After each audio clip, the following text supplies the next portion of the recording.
This time, you were the ones who decided which servers deserve to be at the top. Because it was you, the players, who voted for these servers on a website ranking the best World of Warcraft private servers, gtop100.com, which also happens to be today's sponsor. Link in the video description.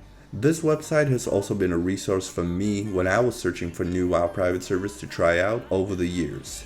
In this video, we will be visiting and reviewing the best World of Warcraft private servers according to different categories as found on gtop100, including the best PvE only server, the best progressive server, the best server for raids, the best server by country, the best Blizz-like server, and the best server overall. Let's get into it. Let's try to select to search for private servers according to the country. And since the vast majority of my viewers are from the United States, why don't we start with that? Freaks, wow. No, I really wanted to skip playing Shadowlands on Freaks. Oh well, let's give it a try. But I'm already going into it with a bad feeling. Freaks WoW also happens to be the top server in the raids category, by the way. Freaks is only running one expansion, Shadowlands, on their Shadow Song realm. I used to play Freaks for a few weeks when they launched Legion. I believe that was in 2017. I was there for the release and it was decent, but there were also many bugs, like huge bugs. For instance, there was this Paladin talent which made you prog your Divine Shield and heal you for like 30% of your HP instead of you dying. Similar concept to Rogue's Cheat Death talent.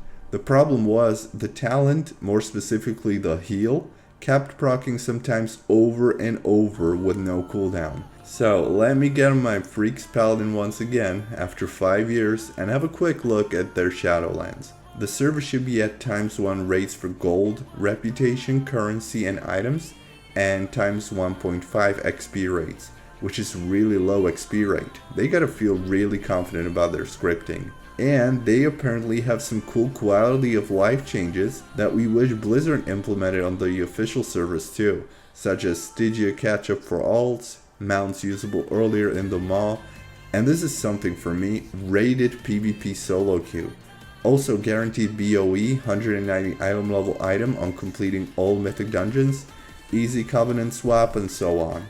There are also some server features such as instant and auto discovered flight paths, cross-faction in PvE and PvP instances, really nice armory that I've always liked on Freaks ever since Legion. Look at that, this is absolutely gorgeous. You can also migrate your characters from any other server you've played on so you can skip the leveling part. At 10 PM EU time, which is the peak time, we had 43 people leveling between the levels 1 to 30, both factions included, and there were 1,000 players online according to the website. The capital cities felt kinda dead. I only bumped into a handful of people, which is understandable. There are so many different zones on Shadowlands where people can hang out. There's even an option to boost a single character per account to level 50, which is a nice addition. And the Shadowlands character creation screen. The single thing that makes me want to play the new expansion more than anything else, the number of customization you can make to your character, the beautiful mounts and transmog you can get on Shadowlands, even farming the old dungeons and raids. Freaks also allows you to create an allied race character without having to unlock it, which again is a great addition and I really like that. But I would still say if you need to play Shadowlands on a private server, Firestorm is a better option in almost every aspect. And the other country where over 7% of my viewers are from is Germany. Frostmourne WoW, which is a Wrath of the Lich King server being ranked the highest among German servers. There were 50 people online overall on both factions at 9 PM EU, which is the peak time. The number goes up to around 100 players online maximum. The server seems to have been more active a year ago, judging by the website announcements. What I liked is that any fresh character is automatically in a default guild set up by the server staff. This means you will get to talk to other players more easily, ask for advice, or just have a casual conversation. That's what I did. I asked the players how they liked the server and why they chose Frostmourne WoW. Most of them were obviously German and spoke very little English, which makes perfect sense if you chose to play on a German server. And I found out that most of them were new players to the server who were just searching for an exclusively German server to play on. And so since they were new to the server, they weren't really able to answer my questions about what it's like to play there. So if you like to be on a smaller server and you speak Deutsch, this might be an option. But if you prefer big servers full of people and need an international community which will speak English or have communities of players from other countries, this is not the place for you. Even navigating through their website can be complicated if you don't speak the language. Tori, or as I like to call it, Tauri WoW Mr. Pandaria, was voted as the best progressive WoW private server. Even though it has finished its Mr. Pandaria progression about 2 years ago, we know that they are working on the Legion expansion, so I guess you could still call it a progressive server since your existing characters from Mr. Pandaria will also be available to play and continue with on Legion. Tauri is no longer the #1 Mr. Pandaria server as of this year. Stormforge Mistblade is the leader now.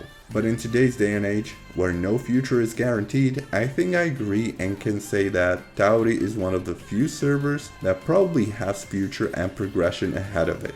Even though they have been stuck on Mr. Pandaria for quite a while. Tauri is a server that would deserve my time and a more detailed review, but it's not a server I can recommend right now. Sure, if you want to play Legion and believe they can really release it soonish, then you could be slowly getting prepared on their Mr. Pandaria realm now. Maybe get some items, mounts, or whatever that will no longer be available on Legion. The server is scripted perfectly.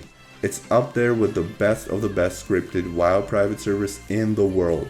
Not just the new, but also the old content. For PvP players, you can play BGs in the afternoons, and maybe some 2v2 arenas in the evenings if you're lucky. You should have no problem playing any type of PvE content. There's around 1,000 players online max every day in the evening. Tori is like a Mr. Pandaria version of Apollo and Apollo 3 right now. Both are comparable in terms of activity and both are promising something new in the future.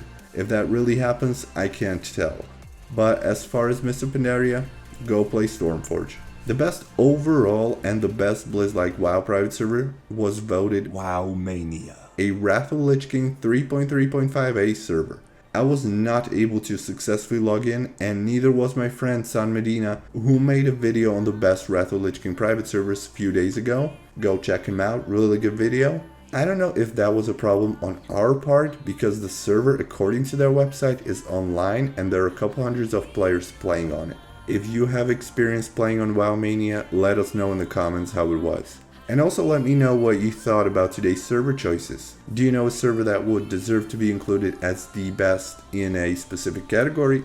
Thank you to GTop100, the place to search for WoW private servers, for sponsoring this video. And thank you for watching. See ya!